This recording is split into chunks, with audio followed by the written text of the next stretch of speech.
قرآن مجید کے اندر 3 لوگوں کے بارے میں اللہ نے بہت سخت عذاب دینے کا وعدہ کیا ہے. 3 لوگوں کے بارے میں سن لیجیے. نمبر 1 مشرک، اللہ اسے سخت عذاب دے گا. نمبر 2 قاتل، اللہ ایسے لوگوں کو بہت سخت عذاب دے گا. اور نمبر 3 دوسروں کا حق کھانے والا، بہنوں کا حق کھانے والا، بیٹیوں کا حق کھا جانے والا. ابھی کچھ دن پہلے ایک بھائی مجھ سے پوچھ رہا تھا کہ مولانا بہنوں کا حق دینا ضروری ہے کیا؟ تو میں نے کہا ضروری ہے.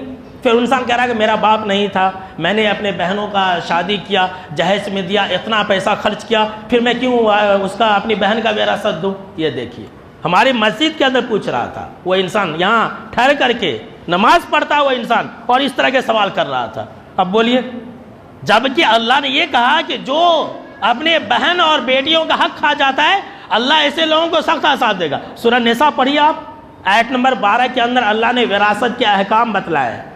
پھر آیت نمبر 13 کے اندر اللہ نے یہ کہا کہ یہ اللہ کی حدیں ہیں، جو وراثت کو تقسیم کرے گا انصاف کے مطابق اپنے بہن بھائیوں میں تقسیم کر دے گا، ایسے لوگوں کے لیے جنت ہے. اس کے بعد اللہ نے کہا آیت نمبر 14 کے اندر وَمَن يَعْصِ اللَّهَ وَرَسُولَهُ، دیکھیے جو اللہ اور اس کے رسول کی نافرمانی کرے گا وَيَتَعَدَّ حُدُودَهُ يُدْخِلْهُ نَارًا خَالِدًا فِيهَا، اللہ رب العالمین ایسے لوگوں کو جہنم کے اندر ہمیشہ ہمیشہ کے لیے ڈال دے گا. یہ اللہ کی حد سے آگے بڑھنا ہے کہ بہن کو حق نہ دیا جائے، بیٹی کو حق نہ دیا جائے. اللہ نے فرمایا کہ وَلَوْ عَذَابٌ مُّهِينٌ، ایسے لوگوں کو بہت ذلیل اور رسوا کرنے والا عذاب ہوگا. دیکھیے سب سے زیادہ گناہ اسی پر ہے. سن لیجئے، بیٹی اور بہن کا حق کھانے میں. سماج اور معاشرے کے اندر لوگ بہنوں کو ایموشنل بلیک میلنگ کرتے. ذرا سنیے غور سے، حق نہیں دیتے. کیا بولتے بہنوں کو؟ ہم نے تیری شادی کی، اتنا پیسہ خرچ کیا، وہ کہاں سے آئے گا، اس لیے تیرا حصہ نہیں ہے. کچھ لوگ کیا بولتے ہیں کہ دیکھ بہن، تو اگر پیسہ لے لی تو تیرا میکہ بند ہو جاتا، یہاں تیرا آنا جانا بند ہو جاتا. اور کتنے بھائی لوگ ایسے ہیں، اب آج کل چھٹیاں بہنیں آتی تو کیا بولتے، تو 10 دن آ کر کے یہاں کھاتی، تیرے بچے کھاتے، وہ کہاں سے آتا، تو نہیں لی تو میں اسے پورا کروں گا، ایسا بولتے. استغفر اللہ، نعوذ باللہ. ایسا سماج اور معاشرے کے اندر چل رہا ہے.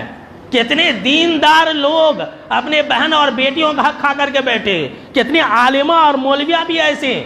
بلکہ کوئی تو بولتا ہی نہیں ہے کہ بیٹی کا بھی حق ہے، بہن کا بھی حق ہے، نہیں بولتا ہے. کہا کہ وہ اپنے سے کھا کر کے پہلے سے بیٹھا ہے، اپنے بیٹی کا اور اپنے بہن کا دینا نہیں چاہتا. کہتے ہیں کہ نہیں ہم شادی کریں، یہ کریں وہ کریں. یاد رکھ لیجئے اللہ رب العالمین نے جب جس کو حق دے دیا ہے وہ دے دیا، اور اللہ نے ہمیں یہ حکم دیا ہے کہ جس کا جو حق ہے وہ دے دیا کرے، کسی کا حق نہ مارے. اگر کوئی انسان حق مارتا ہے تو ایسے لوگوں کے لیے دردناک عذاب ہے، اور ایسے لوگوں کے لیے جہنم کی آگ ہے. جنت حرام ہے ایسے لوگوں کے لیے.